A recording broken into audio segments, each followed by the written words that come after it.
대한민국의 바다 뉴스를 경남도민의 시선으로 정리해드립니다. 윤동현의 뉴스 바다. 네, 뉴스바다 함께해 주시는 여러분 새해 복 많이 받으시기 바랍니다. 갑진년 2024년 뉴스바다 첫 방송 시작하겠습니다. 올해도 대한민국의 바다 뉴스를 경남도민들의 시선으로 저희가 성실히 파보도록 하겠습니다. 2024년 첫 뉴스바다, 오늘은 새해부터 전해진 충격적인 소식과 반대결, 올 한 해 우리 마음 한켠을 따뜻하게 만들어줄 수 있는 소식까지 저희가 모두 준비했습니다. 여러분의 의견 들으면서 저희가 다룰 내용 함께 파보도록 하겠습니다. 샵 2244 문자 참여 번호고요. 짧은 글은 50원, 긴 글은 100원의 정보 이용료가 있습니다. 유튜브 보이는 라디오 보실 분들은 검색창에 MT타카 검색하시고요. 보이는 라디오 함께 하시면서 실시간 채팅으로도 의견 공유가 가능합니다. 여러분의 많은 관심 바랍니다. 그럼 화요일 뉴스바다 뉴스텔뷰부터 시작하겠습니다.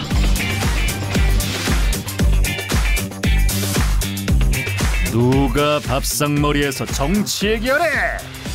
대놓고 저녁밥 시간에 펼쳐지는 시사톡. 네, 새해 첫 조합 뉴스테이블은 이 두 분과 함께하겠습니다. 배철순 경남국정과제연구소장, 신상훈 전 경남도 의원 두 분과 함께하겠습니다. 안녕하십니까? 네, 안녕하세요. 네, 새해 복 많이 받으시기 바랍니다. 받으십시오. 예, 실시간 채팅으로도 주원님께서 2024년 새해 복 많이 받으십시오. 그리고 김영민님도 새해 복 많이 받으십시오. 내년 총선 어떻게 보십니까? 등등 남겨주셨는데, 자, 이 가운데 다른 결의 채팅이 있습니다. 이재명 당대표가 피습을 당했던데 빠른 회복을 바랍니다라고 남겨주셨습니다.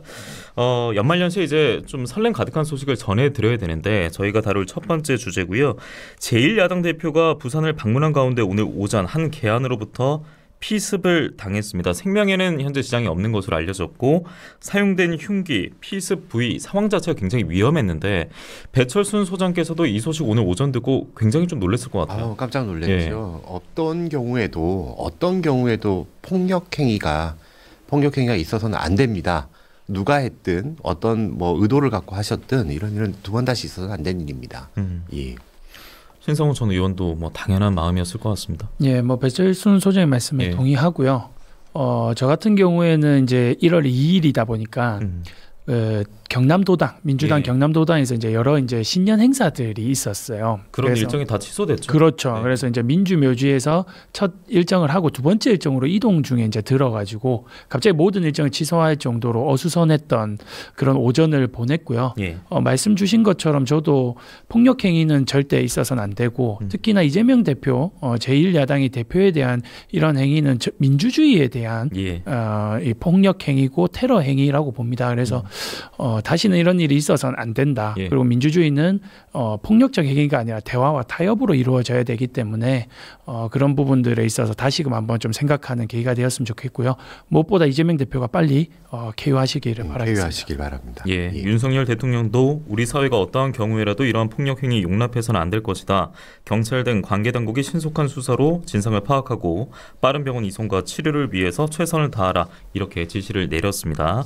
자, 올해 총선이 이제 100일이 깨진 상황에서 벌어진 일이지 않습니까? 정확히 99일 앞으로 다가왔던데, 민주당 같은 경우에는 내일 긴급 의총을 열기로 했습니다. 선거를 진두지휘해야 할 당대표가 지금 이런 일을 당했고, 그래서 정치인 신변 문제에 대한 경고 등도 다시 한번 켜진 것 같고요. 그리고 선거에 미칠 우려까지도 하고 있지 않을까 싶은데, 지난해죠, 이제 연말에 이재명 대표와 또 이낙연 전 대표가 만남을 가졌습니다만 그런 접점은 찾지 못했던 것 같고요. 네. 이런 내용도 있었고, 거기다가 또 공천, 인재 영입 등의 당무가 산적한 가운데 이 일이 벌어졌습니다. 총선에 영향이 없을까요?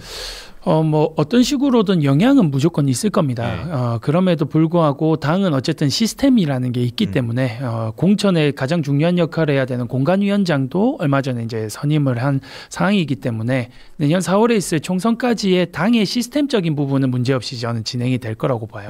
근데 윤동현 아나운서께서 말씀해 주신 것처럼 어쨌든 리더십이 어떤 식으로든 당분간 좀 공백이 있을 수밖에 없어 보이기 때문에 당이 좀 어수선한 분위기로 좀 흘러갈 가능성은 가능성은 좀 있어 보인다.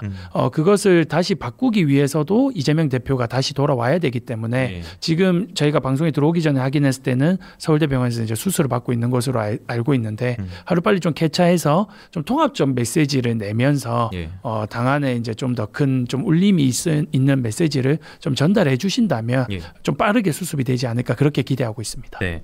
이낙연 전 대표 같은 경우에도 신당 창당 행보 움직임이 더 가속화되고 있었기 때문에 이분의 이제 움직임에도 기초가 좀 따라 주목이 되는 것 같긴 하거든요. 네, 뭐 제가 조심스럽게 예측을 해본다면 메시지를 이미 신년사에서 발표했기 때문에 창당 움직임의 중단이 될 것 같지는 않아요. 그럼에도 불구하고 이재명 대표를 찾아간다든지 뭐 다른 어떠한 모습으로 좀 이재명 대표가 가까워지는 모습을 좀 보여줄 수는 있지 않을까 그렇게 기대합니다.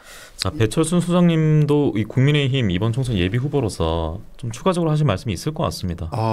뭐 너무 안타까운 일이죠. 당연히 쾌차를 비는 일이고 이제 전례를 저희가 살펴보게 되는데 사실 제가 정당 생활을 오래 하다 보니까 제가 이제 근무하던 당시에 박근혜 당시 당 대표가 피습을 당했을 때 제가 일을 하고 있었어요. 2006년인가 그랬죠. 그렇죠. 그때 저는 이제 공보 업무를 지원하고 있었는데 그때 중요 일정이 다 끝나고 마지막 일정으로 이제 신촌 현대백화점 앞에서 이제 피습을 당하실 때 전 집에 가 있었습니다. 마지막 일정이라고 정리를 하고 넘어가 있었는데 그때 뉴스를 통해 보고 놀래가지고 이제 갔었던 적이 있습니다. 또 이제 민주당에도 송영길 대표가 지난 대선 과정에서 망치로 피습당하셨던 일도 있었죠. 요 두 사건은 모두 선거운동 기간 내입니다. 그러니까 선거를 바로 목전에 두고 열흘도 안 남긴 상태에서 두 사건이 벌어졌고 특히 박근혜 대표 피습 사건 같은 경우에는 굉장히 컸어요. 그 흉터를 저는 이제 가까이서 뵈니까 이 볼에 아직도 10cm, 8cm 이상 되는 큰 흉터가 남아 있거든요. 보여요, 그게 보면은. 그 정도로 크게 이제 상처를 입으셨었는데 그 피습 사건이 있고 그리고 이제 마취 상태에서 수술을 받으시고 그리고 일어나셔서 이제 대전은요, 요 한마디를 하시면서 그때 5.3일 지방선거입니다. 그때 저희가 대승을 이뤘고 그때 그 신문 기사 기억하실지 모르겠어요. 전국에 있는 모든 신문 기사 1면이 그 저희가 선거운동을 중지하고 유세 차량을 한 곳에 모아놨었거든요. 그걸 이제 촬영을 해가지고 여기도 멈췄다, 여기도 멈췄다 이런 식으로 전국 기사를 장식을 하고 그때 우리 당이 이제 크게 압승을 이뤘던 바가 있습니다. 지금은 100일여가 남아있는 상황에서 피습을 당하셨고 그리고 이제 회복되는 경과도 저희가 봐야 될 것이고 그리고 선거 유세를 다니시는 중이 아니라 이제 선거를 준비하시던 중이었기 때문에 조속하게 민주당이 이제 그 화합을 이뤄내시고 진행을 가시지 않을까 저는 그렇게 예측하고 있습니다. 네, 단순히 이제 총선이라는 키워드만 두고 이 총선 뭐 준비 과정 그리고 결과에 대한 영향은 아직 100일여 남아 있기 때문에 시간이 조금 지난 전례하고는 조금 거리가 좀 있죠. 네, 그리고 이제 쾌유를 저희 역시나 진심으로 바라고요. 그 가운데 이제 사실 그릇된 추측 같은 게 인터넷상에 많이 돌기도 하고 하는데 이런 것들이 뭐 국민 내부나 한국 정치에 분열을 일으킬 수 있기 때문에 이런 좀 추측성 발언 등은 좀 지양을 해주시고 자제해 주시길 아울러 부탁을 드리겠습니다. 자, 그러면 이제 갑진년이고 2024년 첫 방송이니까 첫날로 다시 한번 돌아가 보겠습니다. 그때 윤석열 대통령의 신년사가 가장 많은 주목을 받았는데 역시나 두 분 모두 관심 있게 들으셨을 것 같고요. 각자 어떤 대목이 인상적이었다 이 얘기를 듣고 싶은데 이번에 배철순 소장님부터 듣도록 하겠습니다. 뭐 신년사가 제가 이제 대통령실에서 신년사 작업도 해봤던 그러네요. 제가 하던 일들이기 때문에 이번에 안 할 때 들으셨네요. 그렇죠. 그래서 좀 새로운 마음으로 한번 들어봤는데 이제 엄청 새롭다 그런 내용은 아마 못 느끼셨을 것 같아요. 맞습니다. 근데 이분이 이제 반드시 이뤄내고 싶어하는 것에 대해서는 결코 놓지 않는구나라는 생각을 했던 게 선거를 앞두고 있는데 또 이제 노동, 연금, 교육 개혁 이야기를 꺼냅니다. 그렇습니다. 3대 개혁 인기가 없더라도 반드시 하겠다. 이런 내용 아마 기억하실지 모르겠습니다. 누군가 해야 될 일이라면 미래를 위한 일이라면 내가 하겠다라는 강한 의지 피력하셨거든요. 꼭 필요하다는 거는 뭐 여든 야든 모두 동의하는 바지요. 아픈 부분이고 많이 힘들 수 있습니다. 근데 그거를 꾸준히 하겠다는 그 강한 의지를 보고 한번 또 아이고 이분이 여전히 이걸 강하게 추진하고 계시구나 이런 뭐 생각을 하게 됐고요. 또 한 가지는 그 이제 요 부분이 되게 저는 인상 깊었는데 저출산 원인에 대해서 예. 여러 가지 생각을 합니다. 뭐 경제적 요인 여러 가지 이야기들을 많이 하시는데 이제 과잉된 경쟁에 의해서 저출산이 발생하고 있고 그 원인을 찝으셨어요. 그걸 해결하기 위해서 지방시대라 그러죠. 지방균형 발전 정책을 꾸준히 추진하겠다라고 선언하셨습니다. 요게 이제 국정과제 제가 추진하고 있는 국정과제 연구소의 주된 연구 주제이기도 하지요. 이게 약속이 되는 거예요. 지방균형 발전을 이번 올해 안에는 좀 더 드라이브를 세게 걸어보겠다. 그걸 통해서 저출산 문제도 해결하겠다. 이런 강한 의지를 보이셨기 때문에 우리 경남도민 여러분들의 삶에 크게 영향을 미칠 부분이 아니었나 그렇게 생각됩니다. 그러니까 지금 비판적인 분은 신년사도 돌려막기 했던데요라고 남겨주셨는데, 그러니까 또 한 번 이제 강조를 했다는 측면에서는 그렇다면 한 해 동안 어떤 성과를 내놨느냐 이런 비판도 더해지고 있고, 민주당이나 야당 입장에서는 배천 소장께서 말씀해주신 대목도 있겠습니다만 그 패거리 카르텔 타파가 언급이 되면서 이에 대해서 좀 날선 반응도 있었거든요. 아울러서 말씀 좀 듣겠습니다. 신상훈 전 의원입니다. 네, 전체적인 신년사는 저도 뭐 무난했다 혹은 이전의 신년사가 크게 다르지 않았다 이렇게 평가하고요.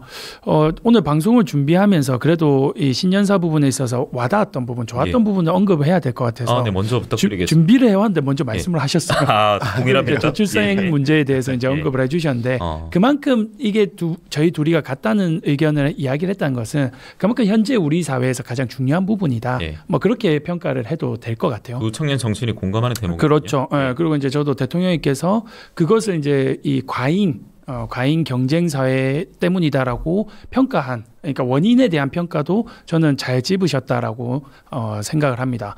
그럼에도 불구하고 아마 우리 백천희 소장님께서는 신년사가 총 20분이었는데 20분 전체가 다 좀 긍정적으로 들리셨겠지만 저는 한 18분 정도는 조금은 좀 물음표가 많았어요. 한 2분 정도는 저는 동의가 됐는데 그 2분에서 이제 제일 앞부분, 예를 들면 지금 대한민국 경제 상황이 좋지 않고 대외적인 부분이 어렵다. 외교 부분을 짚어낸 부분에 있어서는 현재 대한민국이 처한 상황에 대해서는 명확하게 잘 보고 계신다라는 동의가 되었던 부분이에요.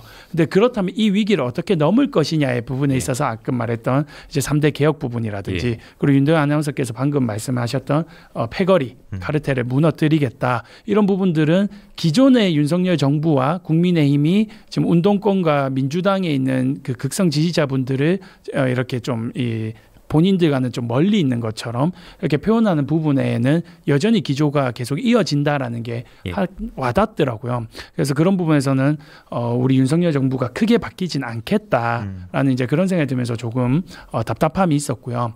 그리고 좀 마지막에 좀 어느 정도 자아자찬을 하는 것처럼 들리는 부분이 있었는데 그거에 대한 근거로 미국에 있는 권위 있는 매체에서 대한민국이 최근 2년 동안 뭐 갈목한 성과를 이뤄냈다라는 이야기를 하면서 그걸 성과로 이야기를 하는데 지금 외신의 개가 그렇습니까?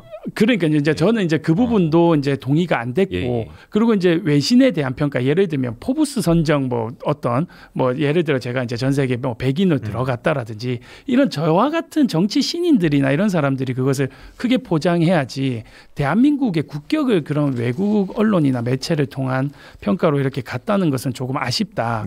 그리고 윤석열 정부가 올해, 그러니까 작년에 2023년에 상저하고로 평가를 많이 했었잖아요. 상반기에는 조금 어려움이 있더라도 하반기에 경제가 살아날 것이다. 이렇게 이야기를 했는데 그 부분이 솔직히 이루어지지 않았고 서민 물가가 많이 올랐기 때문에 이와 관련된 부분도 좀 어느 정도 사과를 하면서 이야기를 했으면 어땠을까 그런 생각이 들었습니다. 이런 내용에다가 통합과 협치가 좀 부족했다는 비판 역시나 좀 있었습니다. 한 가지 더 짚고 가야 되겠습니다. 인용한 경제지가 이코노미스트지예요. 이게 뭐 포브스하고 비교해서 뭐 딸린다는 생각은 제가 안 해봤는데 공신력이 충분합니까? 공신력이 제가 볼 때는 충분할 것 같고 아니 외신에서 우리가 OECD 35개국 가운데 2위라는 성적표를 내주신 겁니다. 이코노미스트지가. 지금 현재 경제가 다 어렵죠. 우리나라만 어려운 게 아니고 전쟁 때문에 그런 거잖아요. 에너지 위기라든지 자원위기 때문에 그렇게 되는 거고. 근데 그 와중에 우리가 선방하고 있다는 평가를 해줬죠. 감사한 일입니다. 그리고 그 와중에도 어렵다는 얘기는 어렵고 국민들께서 힘드시다는 얘기는 하셨고. 근데 객관적으로 나와 있는 요거에 대해서 뭐 반대를 하신다면 할 수 있는데 그렇게 되면 또 회상을 해야 돼요. 전 정부에서 어떻게 했는지, 전 정부에서 지금 우리가 그럼 코로나에 대해서 어떻게 평가했는지 이런 거 다 꺼내야 되는데 그런 얘기는 안 하는 게 좋을 것 같고요. 객관적인 건 객관적인 거니까. 그리고 이제 이제 그 부분 아까 얘기하신 부분 있잖아요. 그 패거리 카르텔. 패거리 카르텔. 요 부분은 이제 우리 신년사를 전부 다 안 보신 분들이 많으니까 그 앞대목 한번 보셔야 됩니다.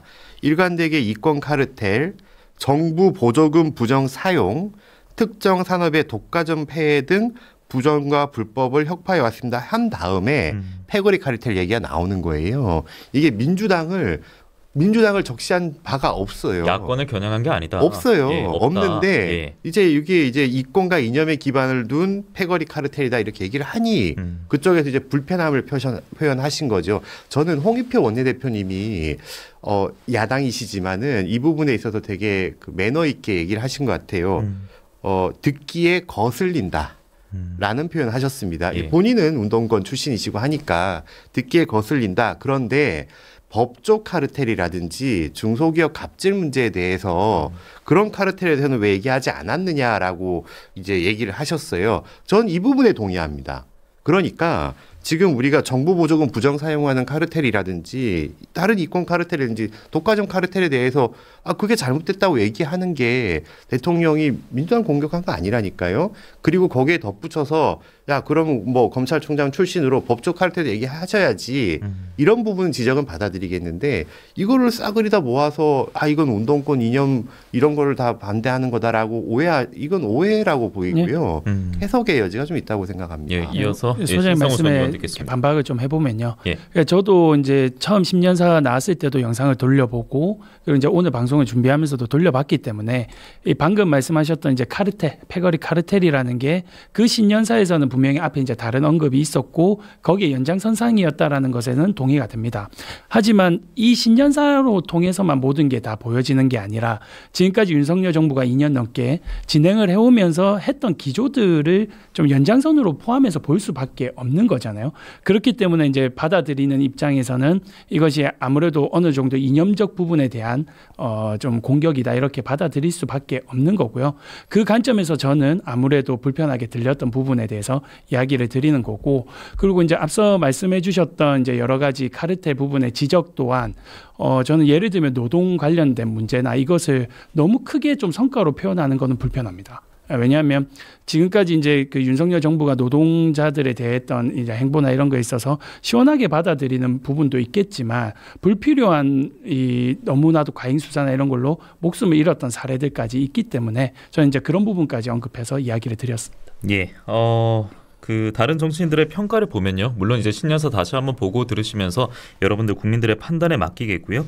이준석 개혁신당 이 가칭 정강정책위원장의 발언을 보면은 돼지 눈으로 세상을 보면 돼지만 보일 것이다. 굉장히 좀 강하게 답을 하기도 했었고, 유승민 전 국민의힘 의원은 영혼이 없는 누군가가 써준 것 같은 대통령의 신년사를 들으며 이런 식으로 글을 남기기도 했습니다. 시간 3초 정도 남아있는데 배수장님 말씀 들어볼까요? 저는 이준석 이제 나가셨죠. 탈당하신 우리 이준석 전 대표님의 그 표현은 사용법도 잘못 쓰신 거라고 생각을 해요. 이건 원래 이제 부처님 말씀이잖아요. 근데 이게 원래 남이 자기를 비난할 때 그 비난에 대해서 완곡하게 돌려서 대답하는 거예요. 돼지가 돼지를 본다고 얘기하는 게 아니라 그렇게 얘기하면 사실 돼지 같은 사람이요. 일단 여기까지 하시죠. 이어서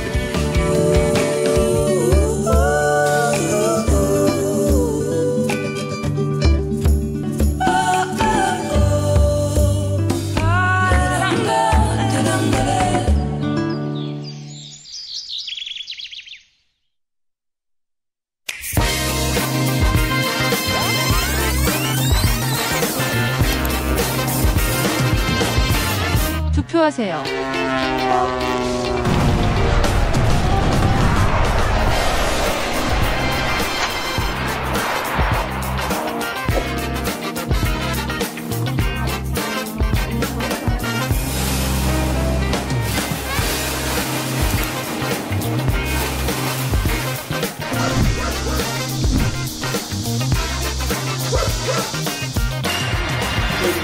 한식 사러 오시다.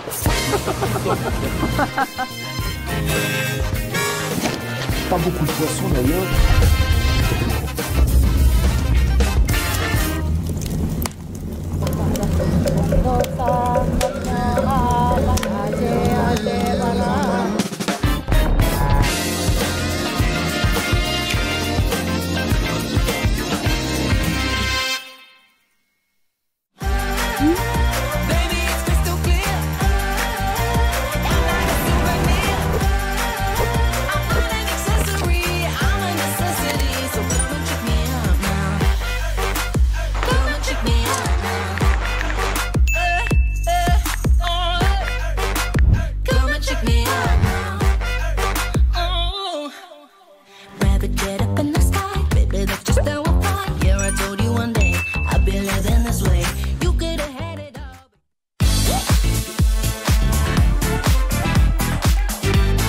여러분은 지금 경남 대표 시사 프로그램 뉴스파다를 TV, 라디오, 유튜브로 함께하고 계십니다.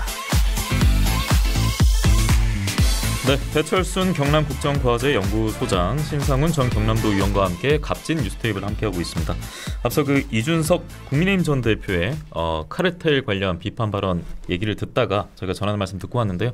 짧게 추가적으로 듣겠습니다. 예, 표현이 좀 너무 거칠지 않았나 그런 생각이 많이 들고요. 용법도 물론 잘못됐지만 그러면 다시 되묻고 싶은 겁니다. 그러면은 이준석 당대표가 본인이 당대표 시절에 지적하셨던 불법 보조금을 사용하시는 분들이라든지 아니면 비용을 과대 청구하는 노조라든지 특정 직능의 분들, 그리고 그게 다시 소비자에게 전가되는 부분, 이 부분에 대해서 카르텔을 보고 안 보시고 그걸 뭘로 보시는가, 그렇게 여쭤보고 싶어요.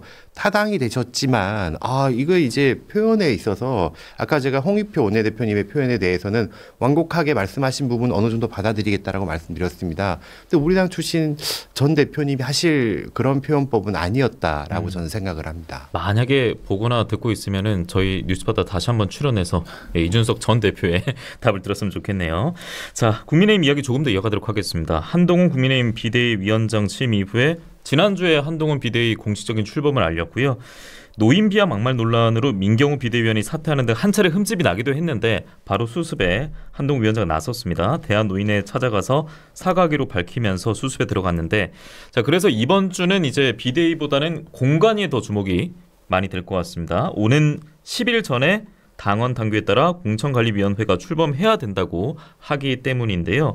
이 공천관리위원장 그러면 누가 될까? 그래서 어찌 보면 역시나일지도 모르겠습니다. 언론에서는 법조인 출신을 거론을 하고 있는데 안대인 전 대법관, 정상명 전 검찰총장, 황정근 전 윤리위원장 등의 법조인 출신이 거론되고 있고, 여기에 한 명 더 있습니다. 김한길 국민통합위원장이 다시 한번 거론되고 있는데, 이분은 이제 한동훈 비대위원장 되기 전에도 이 비대위원장 자리에 거론이 됐던 인물이었고, 김한길 위원장의 신당이 대통령의 신당이라는 이야기도 일각에서 나오기도 했었다고 하네요. 배 수장님께서는 대통령실에 계셨잖아요. 예. 자주 좀 보셨습니까? 대통령과 가까운 사이가 맞는지 확인할 정도로 좀 모습을 많이 보셨어요? 김한길 위원장님. 예. 김한길 위원장님은 자주 뵙지 못했습니다. 그렇습니까? 그러면 이런 얘기가 계속 언론에 실리는 건 어떤 이유 때문에 그렇다고 보세요? 대통령 직속위원회 위원장이셨고 이제 국민통합위원회라는 곳이 아무래도 사회 전반을 아우르는 곳이니까요. 뭐 역할을 하시기에 부족함이 있다고 저는 생각지는 않습니다. 근데 다만 이제 공관위원장이라는 자리는 저는 이제 당료로서 또 오랫동안 일해왔기 때문에 보면 한동훈 그 비대위원장은 딱 한마디밖에 안 하셨어요. 공정한 경쟁이라는 얘기 하셨거든요. 그런데 선거라는 것은 분명히 정무적인 판단이라는 게 들어가야 됩니다. 이 두 가지의 추를 얼마나 균형감 있게 잡아주느냐의 문제거든요. 아까 법조인들 얘기 나오는 게 뭐 아니나 다를까라는 부분도 있겠지만은 공정한 경쟁을 하기 위해 심판의 역할은 지금도 사법부가 하고 있으니 그래서 그쪽에 웨이트가 좀 가는 것이고, 그리고 우리 당이 변화라든지 아니면 새로운 인물의 영입이라든지 아니면 새로운 바람을 불어일으키기 위해서는 정무적인 판단들이 필요합니다. 이건 경쟁이 아니라 판단에 의해서 전략적으로 사고하게 되는 거거든요. 이거는 사실 정치인들이 또 유리한 면이 있죠. 요 두 가지 추를 잘 아울 수 있는 분, 솔직히 저도 잘 모르겠거든요. 그런 분들에 대해서 찾고 있는 것 같고, 한동훈 비대위원장이 뻔한 수를 쓰진 않을 것 같다라는 게 제 판단입니다. 이게 다른 수가 될지 모르겠는데 한동훈 위원장은 정확하게 공간이 구성을 두고 말씀대로 배 수장님 말씀대로 그 공정한 경쟁 이 과정이 중요하다 말을 했고 추가적으로 멋져 보여야 된다라고 덧붙이겠습니다. 예, 그 멋져 보여야 되는 게 뭐 어떤 수로 작용할지 모르겠는데 이와 관련된 국민의힘 내용은 신상호 전 의원께서는 좀 어떻게 보십니까? 뭐 저는 공관위원장이 법조인이 오는 건 불편하지 않습니다. 예, 예. 그거는 왜냐하면 정치인들, 그러니까 국회의원이 해야 되는 역할이 법을 만드는 역할이거든요.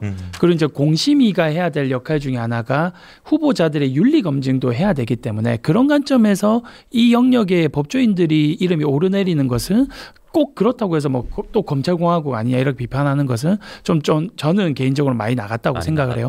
예. 다만 이제 검찰공화국이다라고 비판이 성립되는 것은 그분들이 가지 않아도 되는 자리에 너무나도 많은 분들이 가고 있다는 이제 지적인 거고, 그래서 공관위원장에 저는 법조인 출신들이 이름이 오르내리는 것을 비판할 지점이 아니다. 다만 안대희 대법관 같은 경우에는 과거에 임명직으로 저희가 그 당에서 국민의힘 전신당에서 추천을 했다가 그때 낙마됐던 사례가 있었던 분이기 때문에 지금 한동훈 비대위원장의 어떤 국민의힘의 새로움을 보여주기 위한 부분과는 뭐 적절한 인물처럼 보이진 않습니다. 그리고 이제 김한길 위원장 이야기가 나왔는데 어떤 식으로든 이번 총선에 활용이 될 것처럼 보여요. 왜냐하면 처음에 비대위원장 이름이 나왔다가 비대위원장이 한동훈 위원장으로 되고 난 다음에는 비서실장 이야기가 또 잠깐 나왔었잖아요. 근데 또 비서실장은 또 다른 분이 했기 때문에 이제 또 공관위원장으로 이제 이름이 나오는 것 같은데, 저는 만약에 이번에 공관위원장이 되지 않는다면 총선 출마도 할 수도 있을 것 같아요.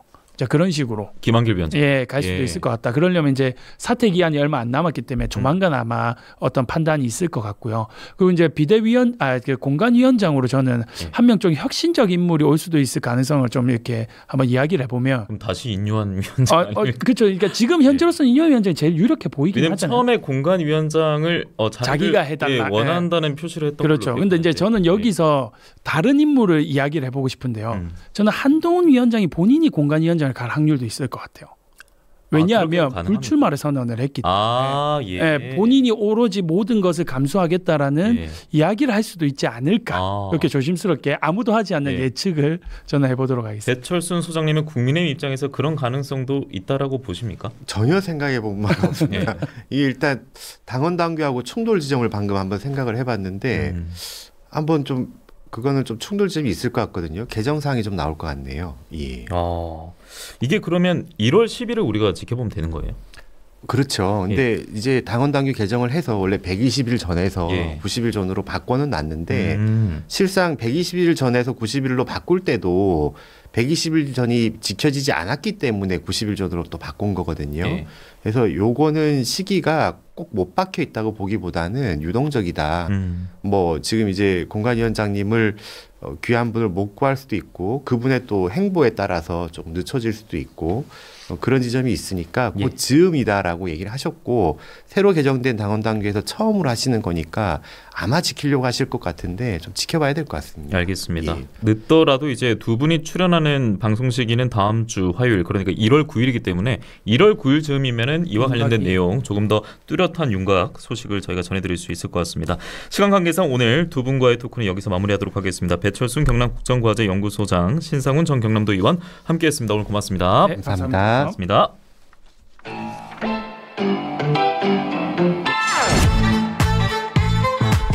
평범하거나 특별하거나 이름표와 물음표 사이 꼭 만나고 싶었습니다. 사람이 뉴스다.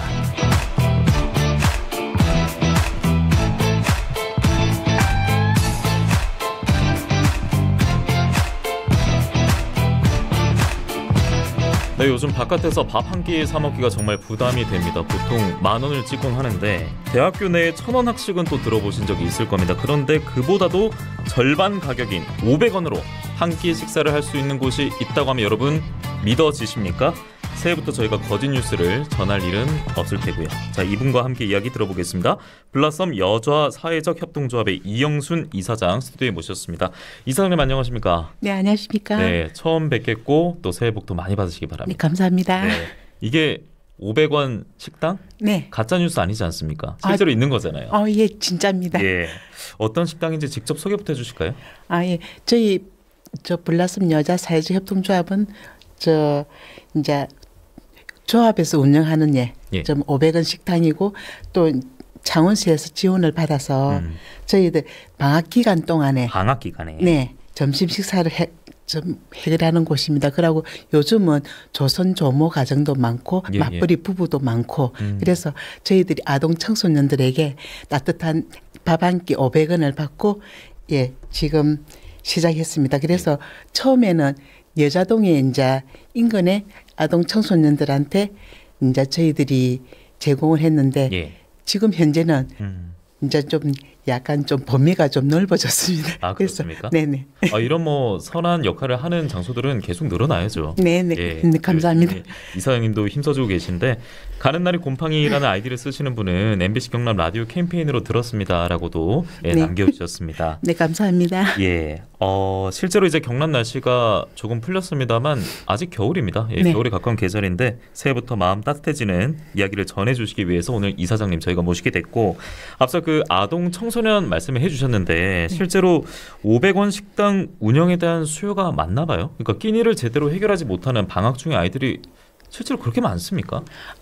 저 요즘은 또 이제 맞벌이 부부들이 많다 보니까 또 조선 조모 가정도 많고 그래서 이제 저희들이 제일 처음에 취지는 방학 기간 동안에 특히 아동 청소년들이 이제 저 뭐 간단하게 그냥 식사를 이제 먹는 거를 이제 저희들이 봤거든요. 그래서 좀 아동 청소년들한테 조금 더 따뜻한 밥을 줄 수 없을까라고 생각해서 2022년도에 처음으로 여름 방학 때 시작했습니다. 네, 저희가 이제 화면으로도 이 현장의 모습을 보여드리고 있는데 포크질하는 모습이나 뒷모습만 보더라도 야, 이 음식이 진짜 맛있구나. 그리고 정말 즐거워하는 모습이 느껴지는데 사실 500원입니다. 이 강조되는 금액이 500원인데 500원이면 요즘 라면 과자 한 봉지 사기도 거의 불가하다고 보면 되거든요. 네. 밥값 책정이 어떻게 500원이 된 겁니까?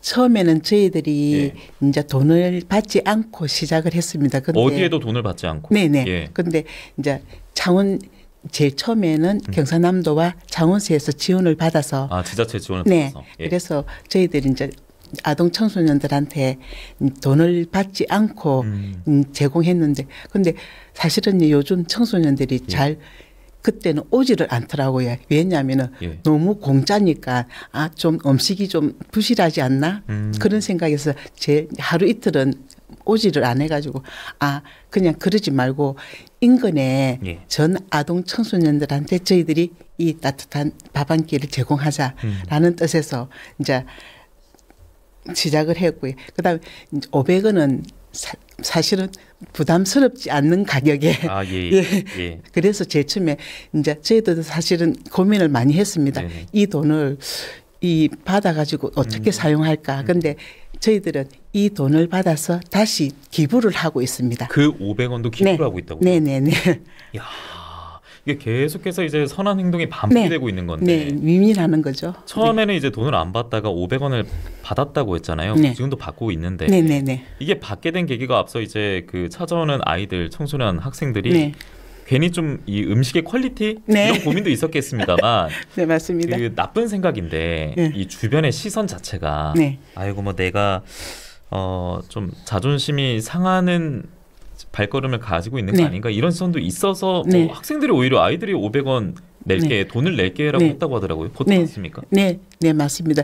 제 처음에는 공짜라고 이렇게 이제 저희들이 점심 식사를 제공하니까 왜 공짜를 주냐고 그래서 저희들이 이거는 진짜 저희들이 잘못했다. 그러면 남은 얼마라도 받아가지고 정정당당하게 이제 청소년들이 밥을 먹는 게 좋겠다라는 생각에서 그렇게 시작했습니다. 그러니까 아이들만을 위한 정말 선한 마음이었는데 아이들의 또 그런 면모까지는 쉽게 좀 파악을 하지 못했다는 반성도 동시에 하셨군요. 그렇게 이제 500원 받으니까 그러면 더욱더 당당하게 더 맛있게 샀습니까? 네, 맞습니다. 그래서 그냥 500원 그냥 당당하게 저금통에다가 딱 이렇게 넣고 앞서 그 돼지 저금통에 500원? 그래서 딱 넣고 그다음에 저 500원 냈어요. 그러는 청소년들도 있고 그다음에 또 1,000원을 내고 그러면 500원을 이렇게 이제 저희들이 거슬러 주면은 기부입니다. 라고 하시는 하는 아동 청소년들도 많습니다. 그렇군요. 네. 아이들이 이제 내가 이 돈을 내면은 좀 어떤 식으로 네. 사회에 영향을 끼치고 이런 것까지도 동시에 네. 맛도 보면서 음식 네. 맛도 보면서 느껴갔으면 좋겠습니다. 자, 그런데 이게 수익적인 측면 앞서 500원도 기부한다고 했는데 네. 수익적인 측면은 기대할 수는 없을 것 같고 네. 운영하는 데 있어서 이 사업비 확보가 늘 좀 발목을 잡았을 것 같아요. 방학 이전에. 네. 그러니까 지난해 처음 시작한 거면 지난해 여름 방학 했고 네. 겨울 방학은 했습니까? 아니 지금 이제 예. 1월 15일부터 예. 2월 23일까지 네. 총 20회를 지금 할 예정입니다. 그렇습니까? 네. 예. 그러면 이게 그러니까 지난해 시작했던 거죠? 네. 예. 그러니까 2022년에 예. 처음으로 여름 방학 때 시작을 했고요. 2022년 시작했어요. 네, 네, 네. 그리고 작년에 또 여름 방학은 예. 이제 신협의 예. 지자 이제 신협의 도움으로 신협 뭐 지자체 예, 뭐 여러 예. 곳들 지원이 있었군요. 예. 사회복지재단에서 예. 예. 도움을 주셨습니다. 아, 그러면 이제 운영하는 데 있어서 사업비 확보에서 어려움이 있을 때마다 네. 도처에서 지원이 이어졌군요. 네. 올해는 좀 이 운영비 확보라고 할까요? 이 측면 좀 어떻습니까? 아, 예. 예. 저희들이 500원 식당을 하다 보니까 예.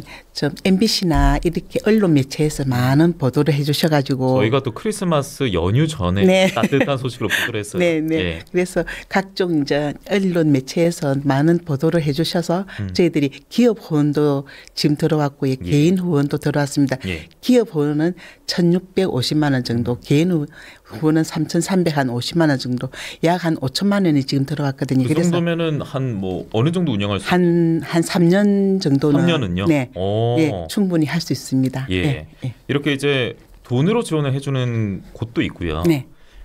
어쨌든 요리는 음식, 식재료가 또 중요하지 않습니까? 네, 네. 근데 이것도 직접 지원해 주시는 분도 있다고 하더라고요. 네. 예.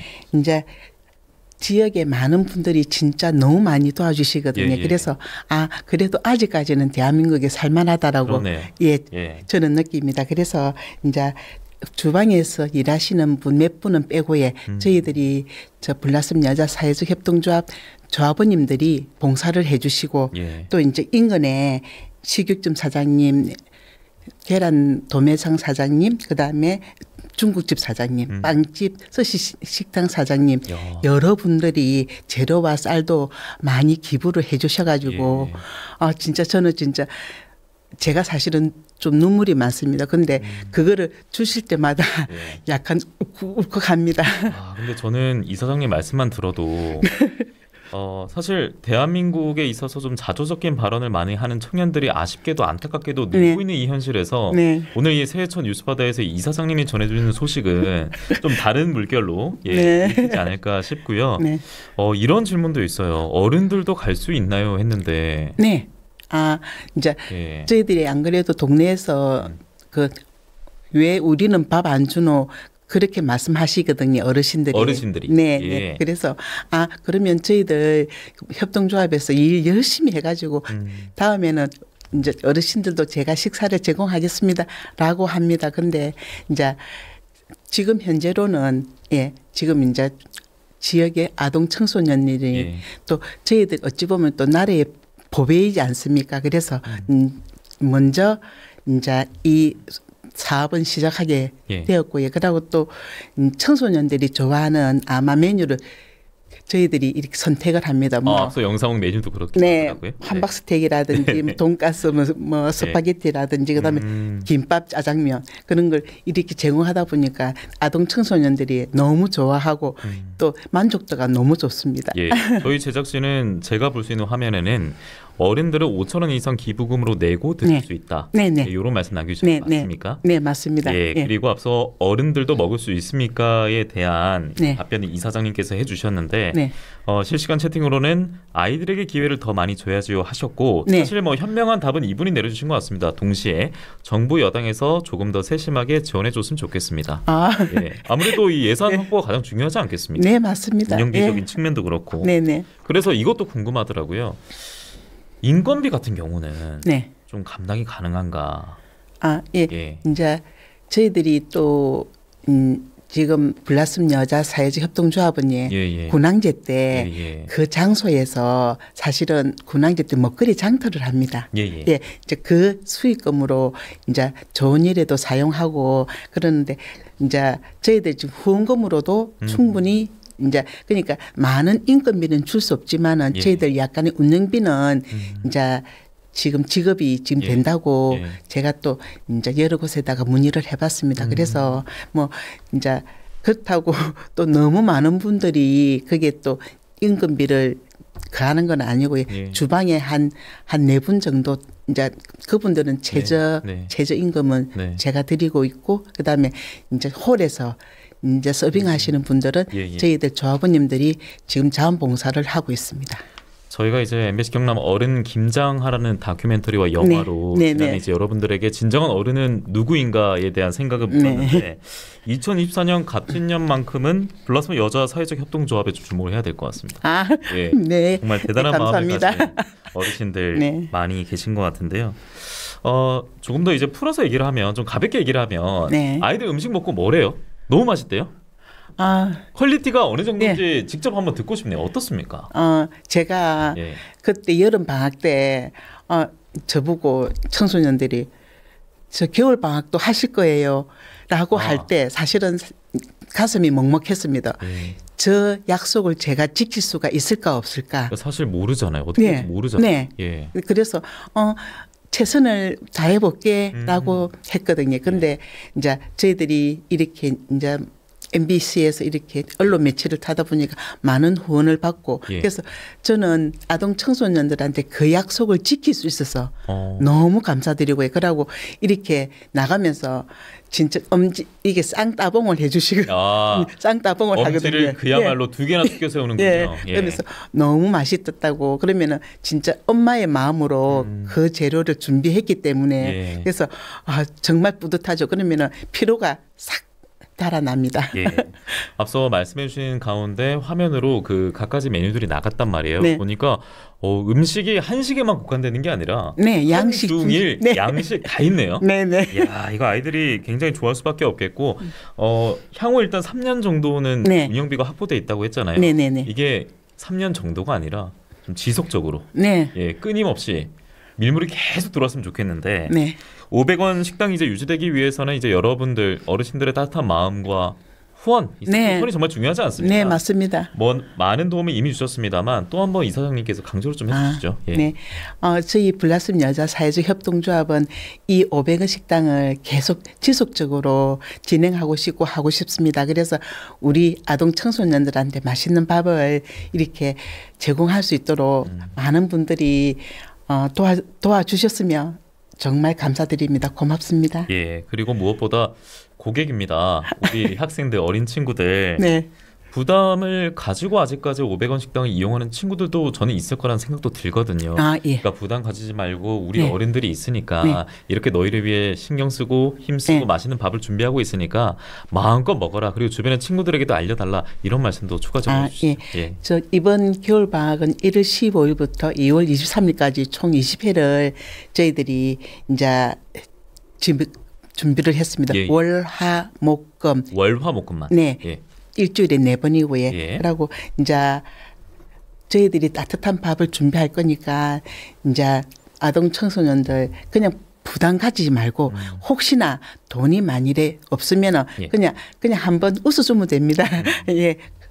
그래서 이제 오셔서 맛있는 밥 저희들이 정성껏 준비한 밥 이렇게 이제 먹고 이제 이 사회 이 나라를 위해서 좀 더 뭐 작은 밥 한 끼지만은 좀 더 이렇게 뭐 좀 화이팅 할 수 있는 그런 진짜 좋은 나라가 되었으면 좋겠습니다. 블라썸 여자 사회적 협동조합의 이영순 이사장과 함께했고요. 갑진년에 정말 값진 시간이었던 것 같습니다. 오늘 말씀 잘 들었습니다. 고맙습니다. 네, 감사합니다. 시청자 여러분 내일 뵙겠습니다. 고맙습니다.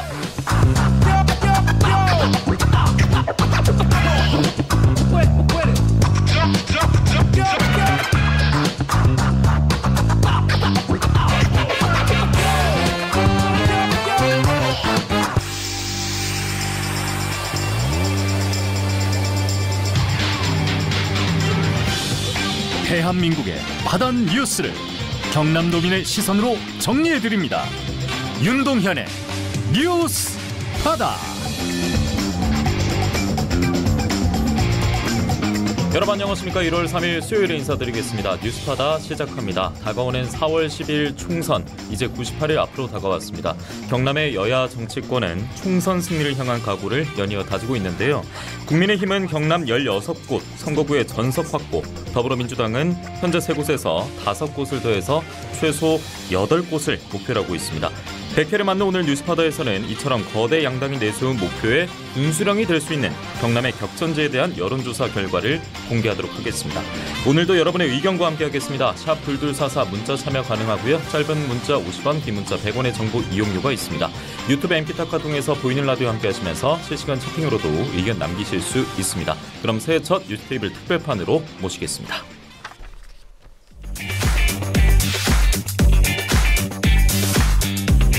누가 밥상머리에서 정치 얘기하래? 대놓고 저녁밥 시간에 펼쳐지는 시사톡.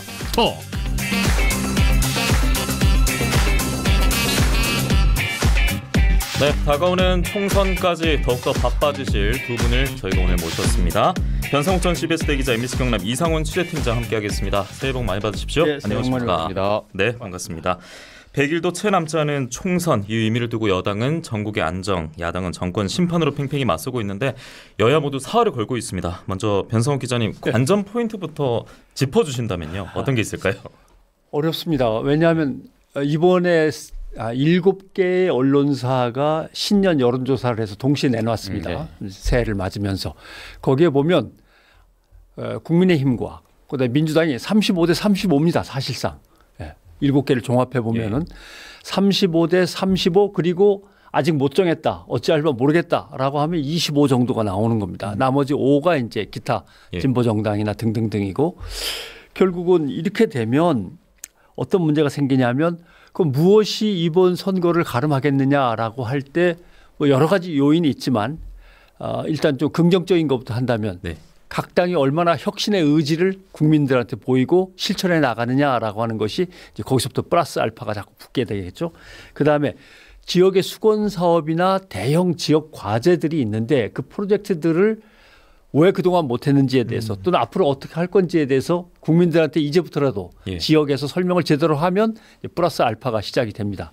이건 이제 지역과 관련된 얘기들이고, 특히 이제 또 문제는 뭐냐면은 국민의힘으로서는 대통령 부부 리스크가 너무 크고, 민주당으로서는 이재명 대표의 리스크가 사실 사법 리스크가 그대로 남아있는 채란 말이죠.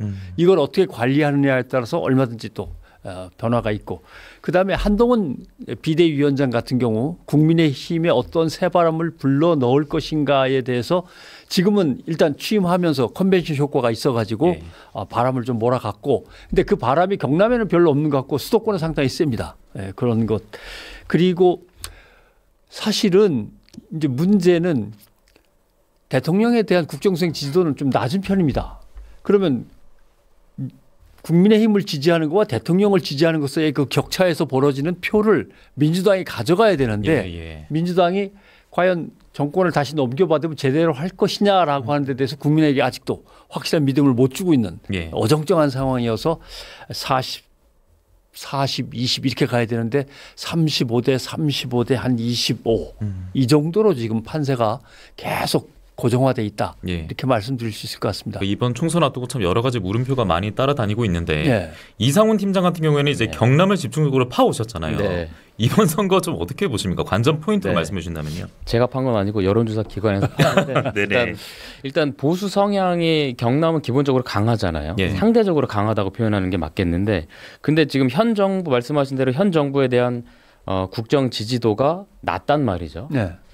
그런데 그런 가운데 치러지는 이 첫 선거, 국회의원 선거다 보니까 지금 관심 포인트가 될 수 있을 것 같고, 그렇다면 경남의 민심은 4년 전과 과연 어떻게 달라졌는지 확인할 수 있는 선거가 될 테고, 말씀하신 이 대통령 부부 리스크, 그 중에 이제 김건희 여사의 여러 의혹 관련해서 또 이제 문제가 되고 있는데, 거기에다가 지금 경기도 많이 좋지 않단 말이죠.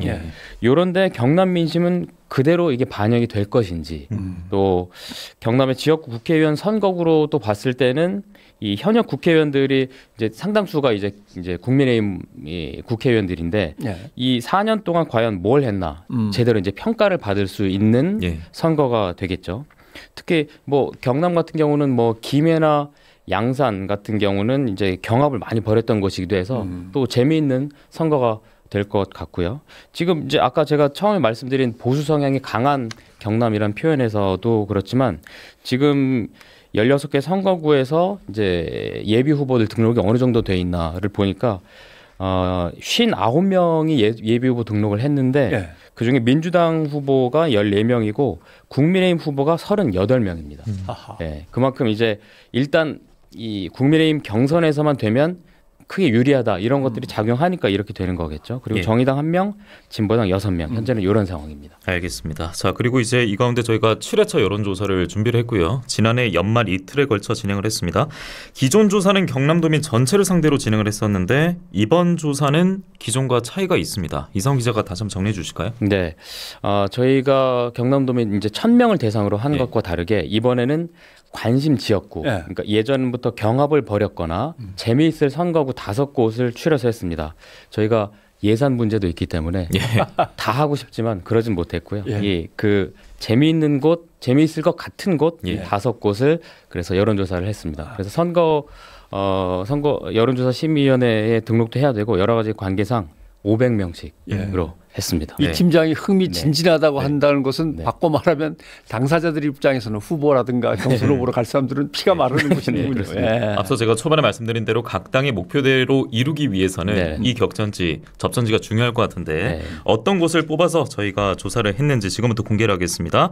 7회차 여론조사 저희 MBC 경남이 한국사회여론연구소에 의뢰를 했습니다. 먼저 창원 성산부터 이상훈 기자가 정리해 주겠습니다. 네, 저희가 예상한 것처럼 재미있는 결과가 일단은 나왔고요. 먼저 말씀을 드리겠습니다.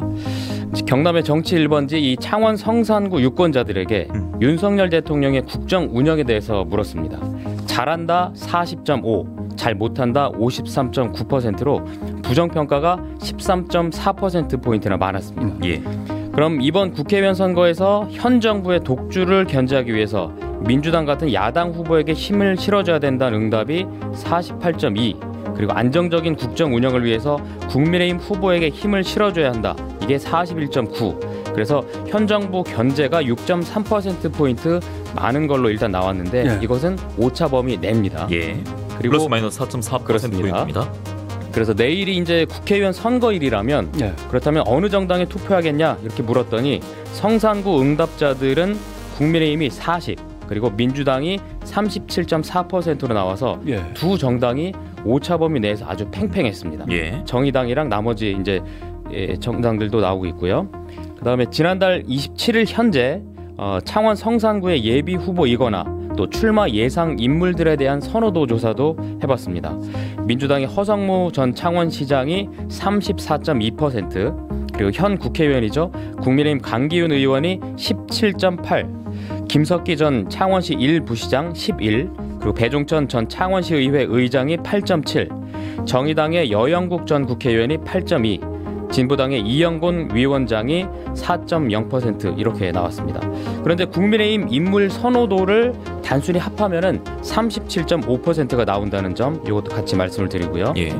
다음으로 후보 단일화가 늘 이 창원 성산구에서는 중요한 변수가 됐었는데 그렇다면 창원 성산구에서 이제 야권 후보 단일화를 한다면 누굴 지지하겠느냐 물었더니 허성무 전 창원시장이 40.4, 여영국 14.1, 이영곤 8.7%로 나왔고요.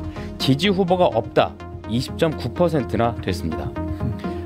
국민의힘 예비 후보이거나 또 출마 예상 인물 중에는 지금 강기훈 26.8, 김석기 16.4, 배종천이 10.6으로 6순으로 나왔고요. 지지 후보가 없다가 31.2%로 가장 많았습니다. 이게 좀 특이점이고요. 마지막으로는 현재 창원 성산구의 국회의원이죠. 이 강기훈 의원의 재신임 여부를 물었는데 교체해야 된다가 60.5%나 나왔고 다시 선출돼야 한다. 그러니까 다시 신임하겠다가 29.5%로 교체 응답이 2배 이상이나 많이 나왔습니다. 자세한 내용은 중앙선거 여론조사 심의위원회를 참고하시면 되겠고요. 창원 성산부터 저희가 살펴볼 예정입니다. 자, 이곳은 보수 진보 진영이 팽팽히 맞서는 선거구로 주로 평가를 받고 있는데요. 예. 노동계 후보였던 권영길 노회청 의원이 당선을 하기도 했던 그런 선거구이기도 합니다. 지금 현역 의원이 19대 또 21대 총선에서 당선된 국민의힘 강기훈 이제 예비 후보로 저희가 놓고 저희가 조사를 했는데 허성무 전 창원시장의 지지도가 굉장히 좀 인상적으로 나왔다. 압도적으로 높은 수치가 나왔거든요. 오차 범위 바깥에서 수치가 나왔는데 이 대목은 변성욱 기자 좀 어떻게 보셨습니까? 글쎄요. 지역 사정을 뭐 빠삭하게 알고 있다고 말할 수 없는 처지여서 조심스럽긴 한데 예. 지금 전체적으로 드러나는 양상들은 있습니다. 민주당은 후보들이 뭔가 재선 또는 삼선한 국회의원들을 중심으로 해서 굵직한 후보들 소수를 가지고 지금 총선전을 치르는 모습이고 국민의힘에서는 아까도 이 팀장이 이야기하신 대로 이 지역에서 유리하다는 생각 때문인지는 모르겠지만 상당히 많은 예비 후보들이 지금 등장하고 있어요. 그런 점에서 국민의힘은 새로운 인물들이 나설 확률이 높고 그다음에 상대적으로 더 높고 민주당은 고참들이 다시 등장할 가능성이 상대적으로 더 높고 이렇게 되는데 근데 새해를 맞아서 국제신문에서 조사한 부울경 여론조사를 보면 민주당을 지지하는 사람들은 싹 바꾸고 새로운 사람들이 나왔으면 하고 바라고 있고 국민의힘을 지지하는 유권자들은 그저 하던 대로 계속 밀고 나가면 될 것 같다라고 생각하는 분들이 더 많아요.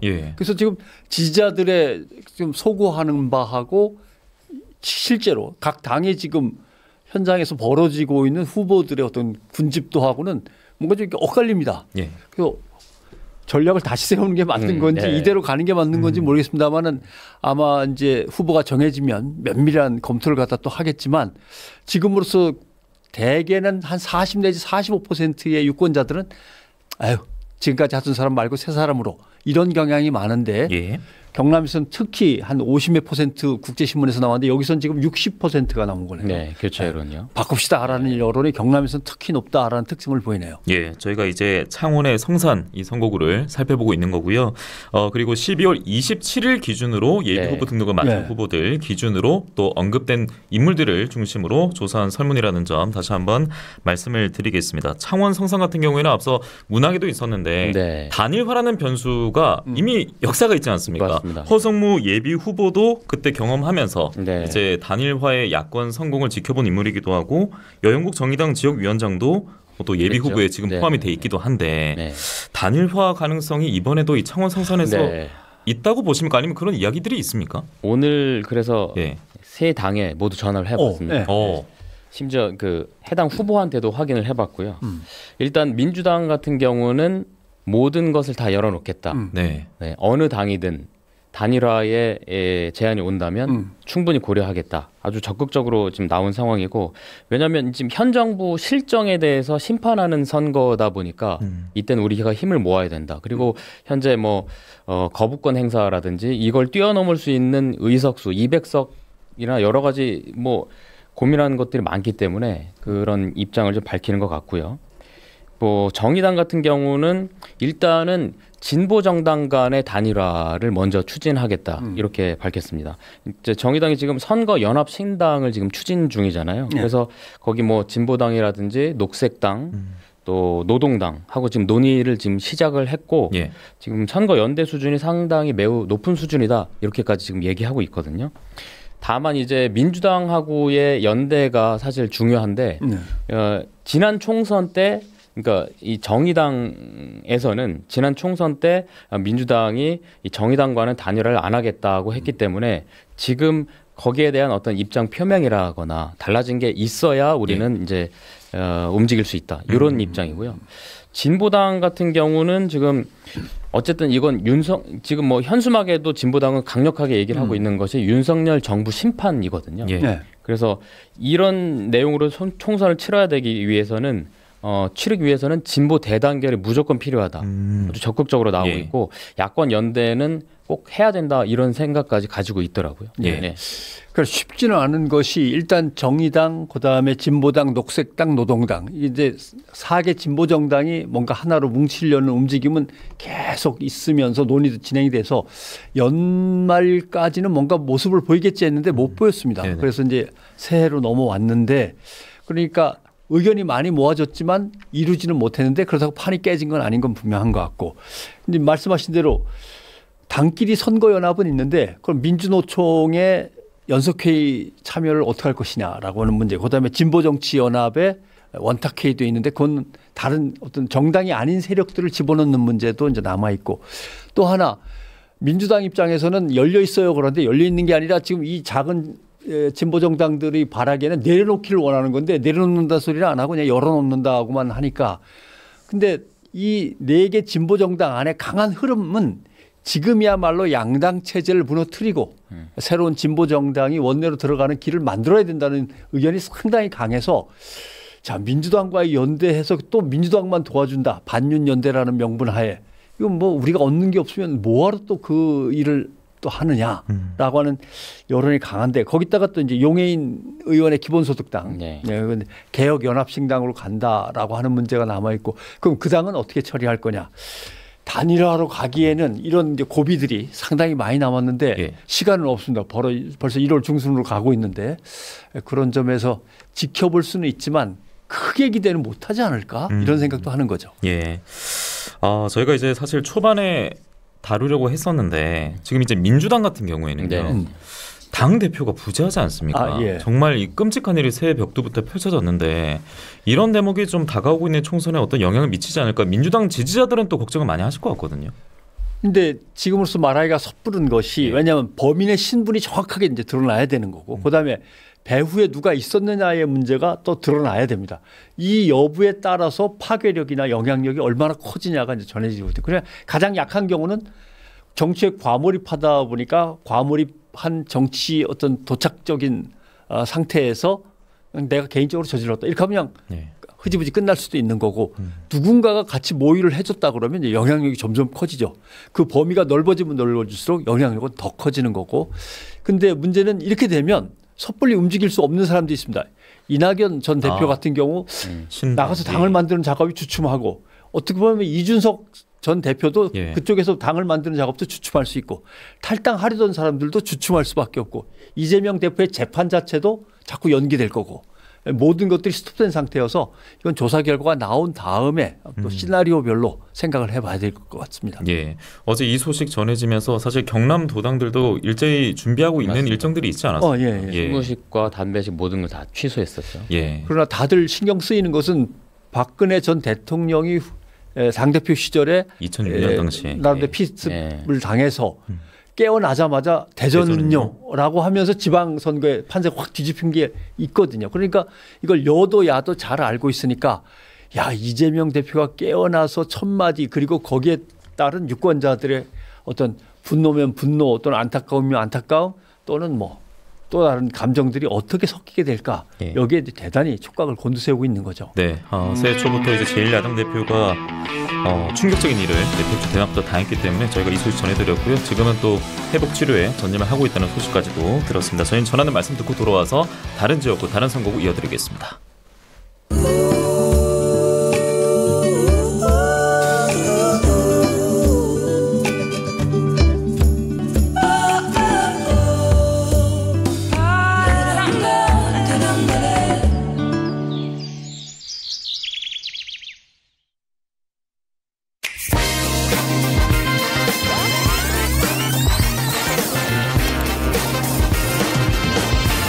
투표하세요.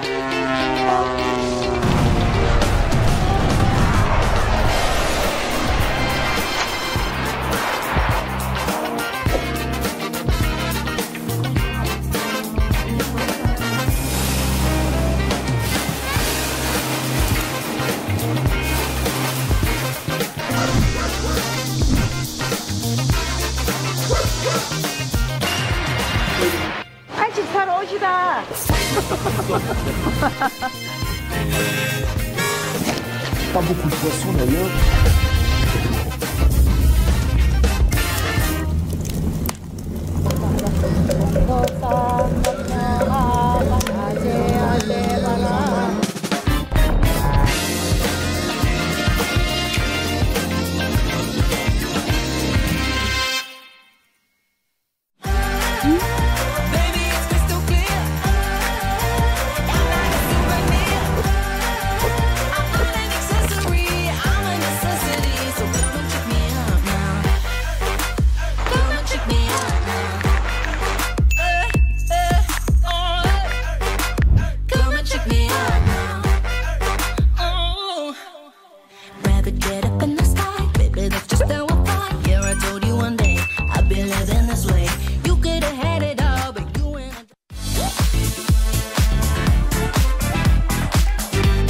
여러분은 지금 경남 대표 시사 프로그램 뉴스파다를 TV, 라디오, 유튜브로 함께하고 계십니다. 네, 저희 MBC 경남이 7회차 여론조사를 실시했습니다. 변상욱 전 CBS 대기자와 MBC 경남 이상훈 취재팀장과 파보고 있는데요. 저희가 준비한 격전지 그리고 접전 예상지가 한 곳이 아닙니다. 굉장히 네, 많거든요. 맞습니다. 예, 더 남아있기 때문에 바로 김해 갑부터 정리 부탁드리겠습니다. 네. 네. 김해 갑, 자 윤석열 정부가 국정 운영을 잘 하는지 김해시 갑 선거구 유권자들에게 물었습니다. 긍정평가 43.7, 부정평가가 52.4%로 오차범위 밖이었습니다. 이번 총선의 성격을 묻는 질문에는 현 정부의 국정 운영을 위해서 국힘 후보의 힘을 실어준다가 42.9, 그리고 현 정부 견제하기 위해서 민주당 같은 야당 후보의 힘을 실어준다 47.4%로 나타났습니다. 예. 그렇다면 내일이 선거일이라면 더불어민주당에 투표하겠다가 40.4, 그리고 국민의힘이 40.1, 지지정당이 없다가 9.2%였습니다. 이것도 역시 팽팽하고요. 다만 민주당이 0.3%포인트 그렇습니다. 예비 후보로 등록을 했거나 또 출마가 예상되는 인물에 대한 선호도 조사를 해봤습니다. 더불어민주당 현역 국회의원이죠. 민홍철 의원이 36.5, 국민의힘은 박성호 전 경남 부지사가 10.7, 그리고 권통일 전 부총리 겸 교육부 장관 정책보좌관이 9.7 나왔고요. 김정권 전 국회의원은 9, 박동진 진영공익재단 장학재단 이사가 6.2, 엄정 김해발전연구원장이 6% 순이었습니다. 국민의힘 인물 선호도를 단순히 합하면 41.6%가 나온다는 점도 말씀을 함께 드리겠습니다. 이번에는 국민의힘 최종 후보가 누가 좋겠냐고 물어봤는데 권통일 13.5, 김정권 13.4, 박성호 12, 박동진 8.8, 엄정 7.1%로 나타났습니다. 모두 다 오차범위 내기 때문에 큰 의미는 현재는 없는 것으로 보이고요. 현 국회의원의 재신임 여부를 묻는 질문에는 다시 선출해야 된다가 44.7, 그리고 새 인물로 교체해야 되는 것이 좋다 41.9%로 나타났습니다. 예. 네. 앞서 총선 정당 투표에서도 민주당이 오차범위 내였습니다. 0.3%포인트 정말 근소한 우위였는데 저희가 조사한 대부분의 조사를 보면 그렇지 않았기 때문에 제가 한번 짚어드렸었고 근데 그럴 이유도 있는 것이 김해는 갑을 모두 현재 민주당 의원이 포진돼 있고 또 민홍철 후보는 무려 경남 최초 민주당 4선 도전장을 낸 인물인데 김해갑 조사는 어쨌든 보신 것처럼 나왔습니다. 좀 어떻게 평가하시는지요? 국민의힘으로 봐서는 험지인 건 분명합니다. 그러네요. 예. 또 문제는 지방선거에서는 또 시장들이 그렇지 않았습니다. 국민의힘 쪽에서 오히려 시장을 다 가져갔습니다. 그러면 민심이 변해서 그런 걸까라고 하는데 의문을 품을 수 있는데 좀 애매한 것이 지방선거는 윤석열 정부가 출범하자마자 치러졌기 때문에 윤석열 정부에 대한 기대감이 거기에 얹어졌을 수 있는데 지금은 윤석열 정부에 대한 실망감이 커지고 있는 상황이어서 그때의 지방선거에서 이긴 것이 어떤 윤석열 정부 취임이라는 컨벤션 효과에 힘입은 거지 진짜 지지를 갖다 많이 보낸 건 아니다라고 국민의힘에서는 나름 긴장할 수밖에 없는 그런 상황이어서 과연 그 격차가 얼마나 좁혀지고 벌어지고 하는 건지는 이번에 아주 흥미진진하군요. 여기도 역시 민주당은 굵직한 사람이 나오고 국민의힘 쪽에서는 여러 새로운 인물들이 등장해서 대단히 흥미롭습니다. 예. 예. 뭐 직전에 있었던 이제 지방선거에서는 말씀대로 김해시장 같은 경우에는 12년 만에 또 보수정당 후보가 네. 시장 자리를 꿰찼기 때문에 또 지금 시간이 흐른 시점에서 이번 총선에 어떤 영향 끼칠지도 지켜보는 관전 포인트가 될 것 같고요. 저희가 이어서 바로 양산도 살펴보도록 하겠습니다. 양산은요, 저희가 역시나 민주당 현역 의원이 있는 양산 의뢰 결과를 짚어보려 합니다. 네. 바로 들어가 보겠습니다. 윤석열 정부가 국정 운영을 잘 하고 있는지 양산시 을 선거구 유권자들에게 물어봤습니다. 긍정평가가 46, 부정평가가 48.6%로 나왔습니다. 역시 팽팽합니다. 이번 총선의 성격을 묻는 질문에는 안정적인 국정 운영을 위해서 국민의힘 후보에 힘을 실어준 데가 45.6, 정부 견제론이 44%로 나타났습니다. 네. 역시 팽팽한 상황이고요. 내일이 선거일이라면 어느 정당에 투표하겠냐 질문에는 국민의힘이 43.9, 민주당이 34.7%로 오차 범위 밖으로 좀 벌어진 상황이고요. 지지 정당이 없다가 10%로 나왔습니다. 또 예비 후보로 등록을 했거나 출마가 예상되는 인물에 대한 선호도도 물었는데요. 예. 더불어민주당의 김두관 의원이 28.5, 국민의힘 한옥문 양산시 을 당협위원장이 26.8입니다. 별 차이가 안 납니다. 거기에 국민의힘 윤종훈 중앙위원회 해양수산분과위원장이 16.4, 또 민주당의 박대조 전 이재명 대통령 후보 정무특별보좌관이 10.3% 순이었습니다. 이번에는 그 더불어민주당의 후보 적합도를 물었는데 김두관 33.8, 박대조 14.5, 지지 후보가 없다가 29.5%나 됐습니다. 또 그러면 국민의힘 최종 후보 적합도 물었는데 한옥문 30.6, 윤종훈 17.8, 지지 후보가 없다. 이게 31%로 오히려 가장 높게 나왔습니다. 예. 마지막으로 현 국회의원의 재신임 여부를 물었는데 다시 선출돼야 한다가 40.2, 새 인물로 교체되는 것이 좋다. 44.2%로 나타났습니다. 여야 후보 모두 예상 출마자 모두 지지 후보 없음 수치가 둘 다 30% 전후를 보고 있기 때문에 네. 완전히 새로운 인물을 열망하는 가능성도 있는 것으로 보이고요. 그리고 국민의힘 같은 경우에는 지금 푸른색으로 색칠이 된 경남의 지역을 보면은 김해 가불과 양산 을이 있지 않습니까? 맞습니다. 근데 양산 을 같은 경우에는 지금 국민의힘 한옥문 예상 후보 예비 후보로 봤을 때 1.7%포인트 오차범위 내에서 소폭 밀리고 있기 때문에 김두관 현 의원에게 여기만큼 우리가 좀 꿰차야겠다 이렇게 좀 도전적으로 나서지 않을까 싶기도 한데요. 이번 양산으로 어떻게 보셨습니까? 글쎄요.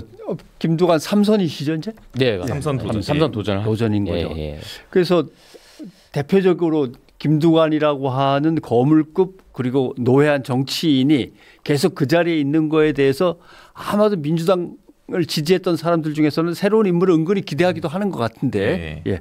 만약에 지금 경쟁자가 거의 없이 단독 질주를 하고 있다면 여기서 이제 과연 어떤 결과가 나올까라고 하는 건데 이럴 때 지역의 문제라든가 현안들을 누가 비전을 가지고 잘 제시하느냐 이거 가지고 지금 팽팽하게 맞선 상황에서 승부가 겨뤄질 수도 있을 것 같습니다.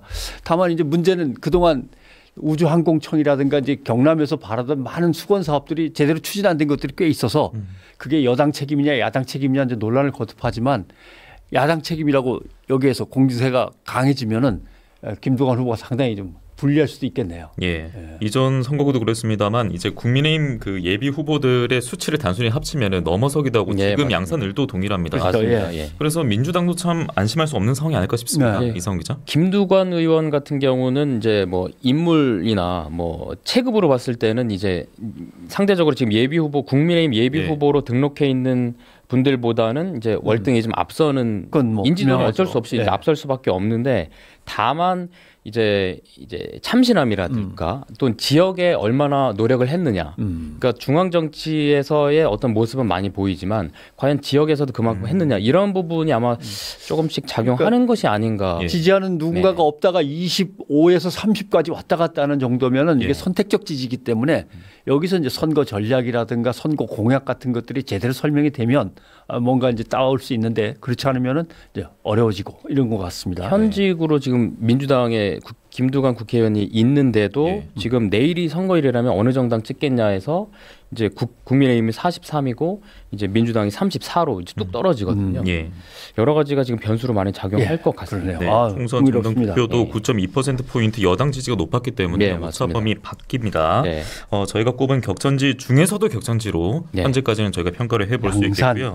예. 양산을 그전에 김해 갑까지 저희가 낙동강 벨트 선거구를 살펴봤고요. 이번엔 다시 창원으로 들어가 보겠습니다. 창원의 진해로 가겠습니다. 저희가 사실 이 지역구를 꼽은 것이 지난 선거에서도 좀 재밌는 그 결과가 나왔기 때문에 그랬는데 자 먼저 결과를 먼저 말씀드리겠습니다. 창원시 진해구 유권자들에게 윤석열 대통령의 국정 운영에 대해서 물었더니 잘한다가 40.7, 잘 못한다가 54.4로 부정평가가 13.7%포인트나 많았습니다.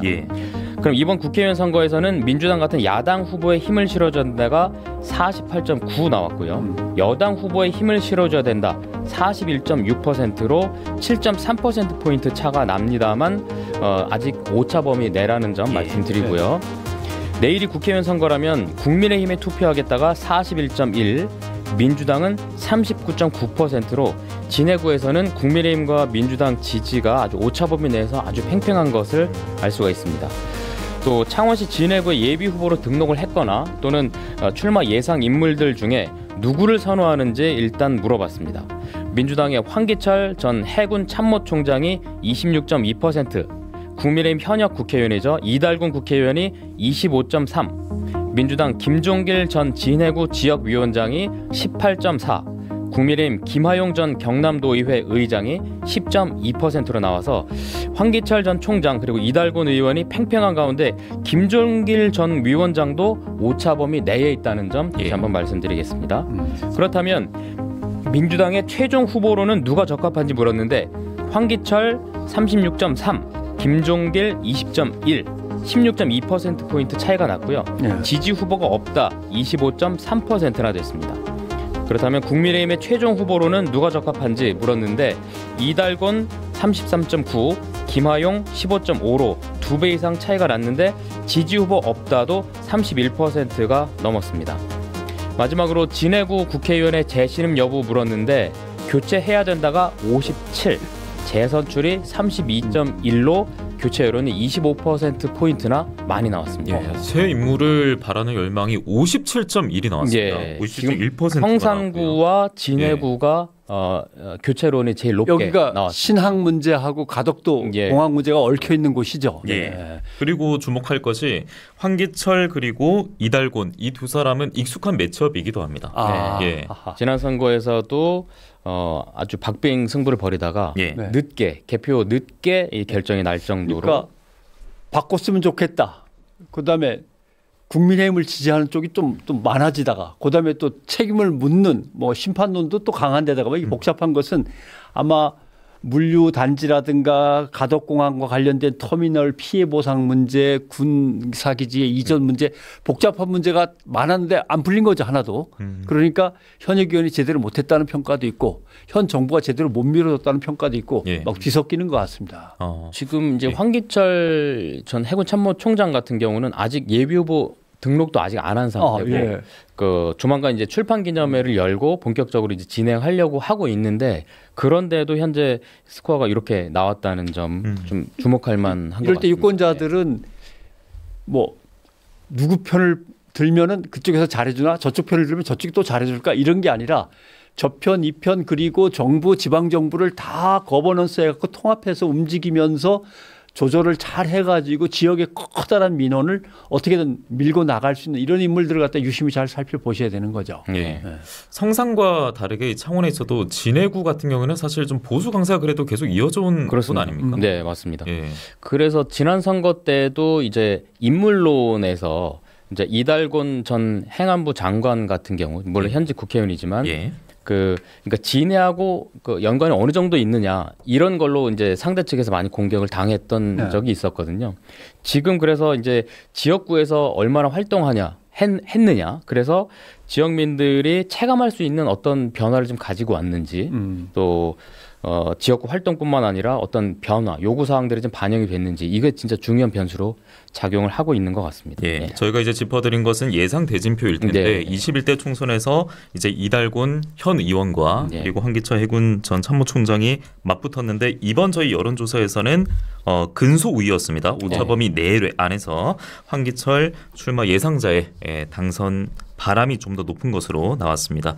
자, 끝으로 이제 조선업의 메카 거제로 가보겠습니다. 네, 거제시 선거구도 지난 총선 때 재미있는 선거, 그러니까 병합을 벌였던 곳이었기 때문에 예. 이곳도 여론조사를 해봤습니다. 먼저 윤석열 정부가 국정 운영을 잘하고 있는지 거제시 유권자들에게 물었습니다. 긍정평가가 41.4, 부정평가가 55.3%였습니다. 역시 오차범위 밖으로 부정평가가 많았고요. 예. 그럼 이번 총선의 성격을 묻는 질문에는 안정적인 국정 운영을 위해서 국민의힘 후보에게 힘을 실어줘야 된다가 42.8, 정부 견제를 위해서 야당 후보에게 힘을 실어줘야 된다가 48.2%로 나타났습니다. 하지만 오차범위 내라는 점 말씀드리고 내일이 선거일이라면 어느 정당에 투표하겠느냐? 국민의힘이 43이고요.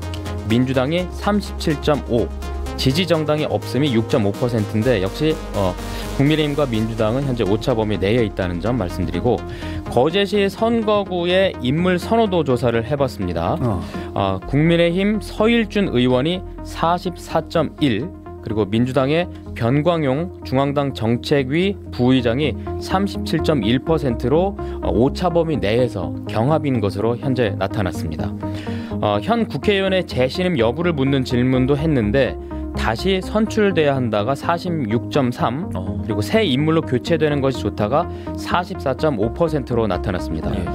거제 같은 경우는 이렇게 후보가 단출하기 때문에 예상되는 인물도 단출하기 때문에 질문이 조금 부족해서 현안에 대한 질문도 좀 해봤는데요. 가장 시급한 공약으로 조선소 인력난 해결이 30.2로 가장 높게 나왔습니다. 그리고 일자리 창출 22.6, 관광 활성화가 20 나왔고요. 복지가 14.9% 이렇게 나타났습니다. 마지막으로 현 정부의 조선업 지원 정책에 대해서는 긍정평가가 36.2, 그리고 부정평가가 53.6%로 나타났습니다. 예, 네. 저희가 거제 시민에게는 거제에서 빼놓을 수 없는 기반인 조선업에 대한 평가도 같이 물었는데 조선소 인력난 또 거제 일자리의 문제의식을 느끼면서 동시에 이제 현 정부의 조선업 지원은 과반 넘게 부정적으로 평가를 했거든요. 그런데 여당 지지 그리고 현역인 여당 의원에 대한 재신임 바람이 오차범위 내에서 각각 높게 나왔습니다. 어떻게 보십니까? 그럼 조선업에 대해서 정부가 이 정도 조치는 그동안 해줬어야만 다시 좀 안정될 수 있는데라고 하는 부분에서 이제 미흡하다고 판단을 하시는 건 분명한 것 같고 노동자들이 많으니까 비판적 의견도 많고 그다음에 또 일본에서 비롯된 오염수 방류도 문제가 있어가지고 이쪽 지역이 그렇게 녹록치 않은 지역인데도 불구하고 국민의힘이 나름대로 탄력을 계속 받는 거는 아마 제가 보기에는 아마 남부 내륙 철도 문제가 걸려 있고 그다음에 가덕 또 신공항 문제도 역시 여기 이쪽에 관련돼 있고 해서 거대한 프로젝트가 우리 지역과 우리 지역 옆에서 바로 벌어져야 되는데 이것을 지금 야당이 비판적으로 계속 문제 제기를 하고 있는데 다시 그쪽으로 넘어가는 것보다는 이대로 유지가 되는 것이 빨리빨리 진행되는 거 아닐까라고 하는 일말의 지역 수건 사업에 대한 어떤 기대 같은 것들이 작용을 하는 것 같아요. 이번 여론조사에서 한 가지 좀 말씀드리고 싶은 거는 특히 거제시 선거구 여론조사에서는 변광용 그러니까 전 거제시장에 대해서 이제 저희가 물을 때는 변광용 현 중앙당 부의장 정책위 부의장으로 이제 물어봤는데 이유는 이 선관위의 예비 후보 등록 명부에 현 직책이 가장 위에 있고 그 밑에 전 직책이 있는데 그 부분을 그대로 여론조사 기관에서 그대로 가장 앞에 있는 현직을 그대로 해서 물어봤기 때문에. 그러면 창원 성선의 허성무 전 시장과는 차이가 좀 있겠네요. 허성무 전 창원시장 같은 경우는 가장 위에 그렇게 전 창원시장으로 그렇게만 있습니다. 예를 들면은 쭉 예전에 지냈던 직책들이 네. 있다가 사실은 이 사람이 제일 원하는 건 대통령실에서 뭘 했다. 요게 맨 위로 올라가서 그게 좀 부각됐으면 이렇게 바랄 수도 있고 사람마다 바라는 게 다른데 또 선관위에서 정해놓은 거는 또 다르고 하니까 그런 데서 기자들이 참 애로사항이 있죠. 네. 이런 부분에서 좀 여론조사 그 결과를 봤을 때 네. 그러면 지금 민주당 쪽에서는 좀 받아들이기가 쉽지 않을 수도 있겠네요. 뭐 오늘 어쨌든 그 이번 여론조사 관에서는 정리는 잘 됐고요. 맞습니다. 저희가 이제 여론조사를 이번뿐만 아니라 2월, 3월에도 이제 계속 할 예정이기 때문에 참고해 주시면 좋을 것 같고 이번 특히 이 변광용 전 거제시장 같은 경우는 서일준 현재 국회의원과 이제 매치업을 다시 한번 하게 되는 거제 시장을 놓고 맞붙 시장에서 맞붙었다가 이번에 총선에서 2018년 지방선거 때는 이 자유한국당 공천을 받았죠. 서일준 후보가 그 당시에 그때 이제 민주당의 이제 변광용 후보가 이제 붙었는데 이때는 이제 변광용 시장이 이제 당선이 됐었고요. 그때 52.47%로 과반 넘는 득표를 얻으면서 당선이 된 바 있었고 맞습니다. 말씀대로 리매치가 지금 그렇습니다. 그래서 더 재미있는 선거가 될 것으로 보이고 후보들은 피를 말리겠지만 저희는 그렇습니다. 그리고 저희가 꼽은 마지막 격전지, 격전 예상지이기도 했고요. 뉴스파다가 이제 마침 또 100회를 맞아서 신년 특집으로 마련한 오늘 시간이었는데 5곳의 22대 총선 경남의 예상 격전지를 저희가 살펴봤습니다. 그러면 쭉 이제 5곳을 보셨는데 변 기자님 좀 총평을 부탁드린다면 전반적인 지역구 민심을 좀 어떻게 보셨는지 궁금합니다. 엑스포는 부산에는 영향이 있는데 경남 쪽엔 그렇게 영향이 큰 것 같지는 않고요. 엑스포 유치 실패는. 그다음에 부산도 역시 산업은행 이전 문제 같은 건 상당히 민감한데 여기는 그런 영향은 없는 것 같고 다만 이제 역시 가덕 신공항이나 산단에 관한 어떤 주변 환경 조성 같은 것들이 더 관심이 많으신 것 같고 선택적으로 지지한다. 건건에 따라서 나는 이 당 사람이야. 나는 이 당 사람이야 라고 하는 것보다는 어떤 사업에 대해서 어떤 비전에 대해서 분명하게 얘기하는 걸 더 지지하겠다라는 뜻이 있는 것 같고요. 또 느끼기에는 이제 순방 효과는 끝난 것 같습니다. 대통령이 밖에 나가면 이제 점수를 깎을 가능성이 더 큽니다. 그다음에 한동훈 대표의 컨벤션은 역시 비대위원장의 컨벤션은 역시 수도권에 머무르고 있다라는 생각이 들고 또 하나 총선거에 임하면서 유권자들이 생각하셔야 될 게 쭉 흐름을 보니까 지역을 대표해서 국회에 가서 이 나라를 이끌 정책과 법들을 만드는 사람을 뽑는 겁니다. 사실상 정부를 감독할 국회의원을 뽑는 건데 꼭 어떤 지역 현안만 가지고 뽑을 수는 없는 문제인데 또 지역 현안을 신경 안 쓸 수도 없단 말이죠. 그러니까 이 밸런스를 갖다가 잘 맞춰서 인물을 골라야 되고 또 이 밸런스를 맞출 만한 좋은 인재들을 각 당에서는 내놔야 되고 이런 것들이 이번 총선에서 상당히 새로운 변수도 되겠다라는 생각을 합니다. 아무래도 이제 경남은 여전히 보수 강세가 두드러지는 지역이긴 한데 앞서 저희가 살펴본 김해갑 같은 경우에는 민홍철 민주당 의원으로 3선을 지냈고 지금 최초로 경남에서 민주당 의원으로서 4선에 도전하고 있단 말이에요. 그런데 국민의힘 같은 경우에는 그 3선 이상 중진이 꽤 있습니다. 민주당 대비해서는요. 그래서 한동훈 위원장의 효과가 아무래도 수도권에 지금 맴돌고 있다는 식으로 말씀해 주셨는데 그 전에 이제 영남권 중진에 대한 뭐 공천이라든지 얘기도 있지 않았습니까? 그렇습니다. 지금 일단 김영선 창원 이창구 국회의원 같은 경우 이미 5선이고 이제 도전 더한다면 이제 6선인 상황이고 나머지 다 그래서 국민의힘 같은 경우 다 합쳤을 경우에 지금 31개의 배지를 그동안 달았던 거기 때문에 그러니까 3선인 후보가 하나 둘 셋 4명 그리고 재선 4명에 초선까지 합치면 이렇게 많은데 거기에 민주당도 그나마 지금 국회의원인 이 국회의원들도 역시 3선 재선이거든요. 그래서 교체 요구가 없을 수 없습니다.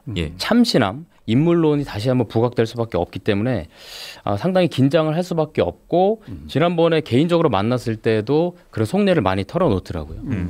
여기다가 이제 또 아직도 확정되지 않은 선거 룰 이에 대한 그렇습니다. 변수도 있을 수 있고 또 대통령 가족이 엮여있는 특검 그리고 또 거부권 전망 등등 지켜볼 게 많은데 오늘 저희가 준비한 시간 여기까지고요. 두 분 함께 모시고 또 한 번 이제 여론조사 결과를 공개하면 그때는 총선이 한 60일 정도 남아있을 것 같습니다.